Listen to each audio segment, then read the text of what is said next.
साईं, पूरे ॻोठ जो भार तव्हांखे मथां आहे। जेकॾहिं तव्हां बि ईअं हार मञी वेही रहंदव त केरु आहे जो असांजी छोकिरीअ खे वापसि कंदो? छोकिरीअ खे मोह सां आहे छॾ। कहिड़ो खंड खणी मां चाकर सां ॻाल्हियूं कंदुसि?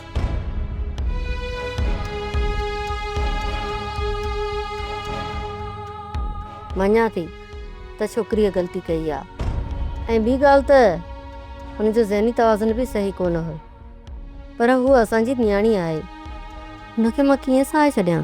राणी बेगम, कोमल असांजी इज़त खे पामाल कयो आहे।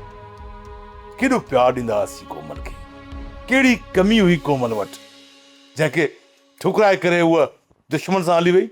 मां कुझु बि नथी ॿुधणु चाहियां। मूंखे कोमल वापसि घुरिजे, वापसि घुरिजे। जेकॾहिं तव्हां छोकिरीअ खे वापसि आणण में नाकाम थींदव न त असां हिन ॻोठ में कंधु खणी हलण जहिड़ा कोन थींदासीं। छा सोचींदा ॻोठ वारा? पंहिंजी इज़त खे वापसि नथा आणे सघनि त उहे ॿियनि जे नियाणियुनि जी हिफ़ाज़त कीअं कंदा? वञ बरखान वञ, इन ॻाल्हि खे ठहणु न ॾे। अॼु जो अॼु वञी नियाणीअ खे वापसि वठी अच। ठीकु आहे राणी बेगम, जेकॾहिं रत जा दरिया वहणा पिया न त मां आईंदुसि, पर छोकिरीअ खे वापसि आणींदुसि।